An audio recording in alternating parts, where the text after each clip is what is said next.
कावड़ का एक नियम रहा है, आप लोगों के स्मरण में होगा। जितने भारत के भूमि के, इस विश्व के लोग, जितनी कथा कावड़ शिव महापुराण की कथा तिल्दा नेवरा में चल रही है, इसमें हम सुनेंगे कि कावड़ का नियम क्या होता है। कावड़ का जल किस जगह पर रख दिया जाए लाकर थोड़ा सा, कि जीवन में कभी संपदा की कमी ना हो जिंदगी में।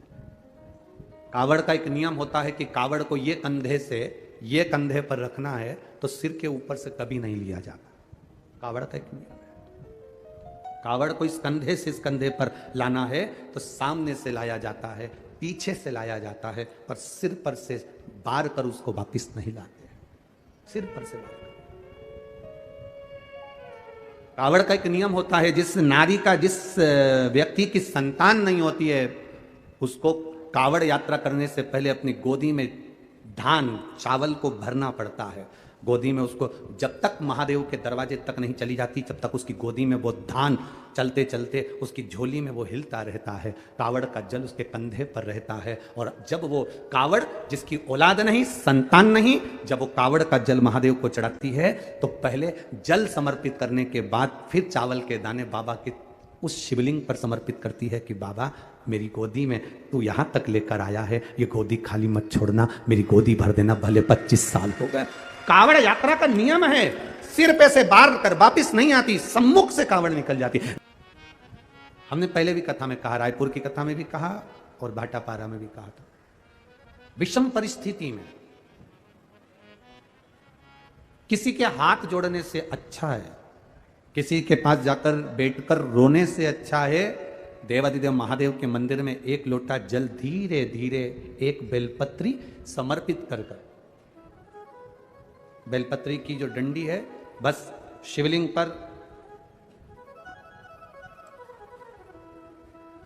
ये शिवलिंग, ये जलाधारी, ये माता पार्वती जी का हस्तकमल शिवलिंग, ये बेलपत्री, ये दंडी का जो मुख है वो अशुक सुंदरी की ओर समर्पित कर कर एक लोटा जल धीरे धीरे, बिल्कुल धीरे धार में अपने हृदय की बात बाबा से दिल से कहते हुए, बाबा बहुत दुखी हूं, बहुत कष्टमय जीवन है बाबा, बहुत तकलीफ में जीवन चल रहा है, और तू ना संभालेगा तो संभालेगा कौन? त्वमेव माता च पिता तुम्हें बंधुश्च सखा, सब कुछ तो तुमको मान लिया। जब से शिव महापुराण की कथा सुन रही हूं तब से मैंने किसी को नहीं, केवल आपको पिता माना है, आपको भाई माना है, आपको सखा माना है, आपको अपना माना, आपको दादा माना, आपको मैंने नाना माना। आप ही तो हैं जो संभाल सकते हैं। शिव बाबा से एक लोटा जल अगर समर्पित कर रहे हैं धीरे धीरे, कभी तुम्हारे चित्त में ऐसा आए कि मुझे बहुत टेंशन चल रहा है और मेरा जीवन ठीक नहीं चल रहा, हम कहेंगे, आज के जमाने में लोग हताश हो जाते हैं तो सोचते हैं कि सुसाइड कर लूं, मर जाऊं। हम उनसे इतना सा कहना चाहेंगे कि मरने का प्लान फिर बाद में कर लेना। हम तुमको मना नहीं करेंगे कि तुम मरने का प्लान मत बनाओ, तुम्हारा मन हो तुम बाद में प्लान बनाना। एक बार विचार कर लेना कि अभी नहीं मरूंगा, अभी मैंने कथा सुनी है और सुना है एक लोटे जल का महत्व क्या है, कर्जा हो गया ना चुक जाएगा, दुख आ गया ना कट जाएगा।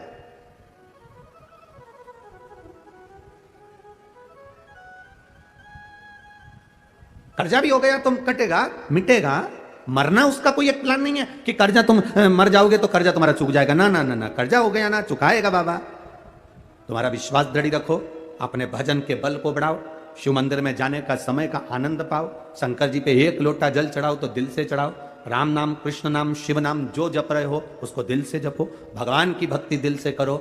आया हुआ समय, आया हुआ दुख कटेगा, थोड़ा समय लगेगा, धीरे धीरे धीरे धीरे वो कट जाएगा।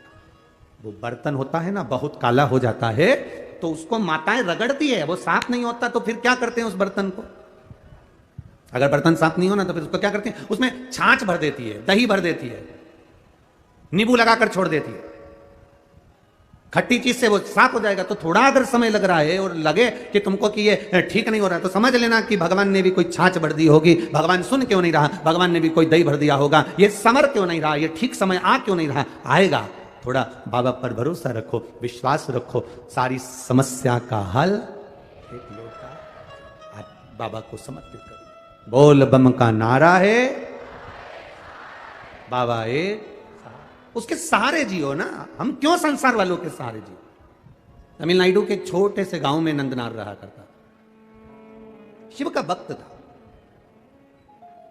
जरूरी नहीं कि शंकर का भक्त होगा तो बहुत पैसे वाला होगा या बहुत धनपति होगा या बहुत बेवपति होगा। जिसके पास में भजन की दौलत होती है, जिसके पास में शिव नाम की दौलत होती है, जिसके घर में लोटा पानी चढ़ाने का, जिसके घर में एक लोटा जल चढ़ाने का है, जिसके घर में शंकर जी को चढ़ाने के लिए जल है, समझ लेना कि दुनिया की सबसे बड़ी दौलत तुम्हारे पास में है, फिर तुम कभी खाली नहीं होगा।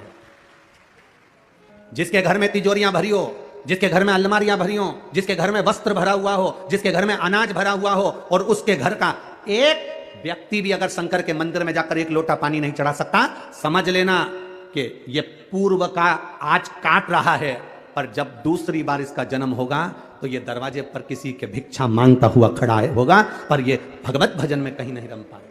अब अगर आपके घर में एक तांबे का लोटा, एक साधारण सा पात्र है शिव को जल चढ़ाने के लिए, एक लोटा जल आपके पास में शंकर को जल चढ़ाने के लिए, जरा विचार करिएगा, लंकाधिपति रावण को जब विद्वत्ता के अनुसार लंकापति रावण को यह ज्ञात हुआ कि मेरे महादेव ने मंथन का विष पिया है, मंथन का विष पिया, शंकर जी ने विष पिया, चल गया। शंकर भगवान ने विष धारण किया, चल गया। पर शंकर भगवान ने विष पीने के पहले जब विष का कटोरा उनके पास में आया, वो विष का कटोरा जब शिव जी के पास में आया, तब उस समय पर विष की गंध शंकर भगवान की नासिका से उनके शरीर में प्रवेश कर गई।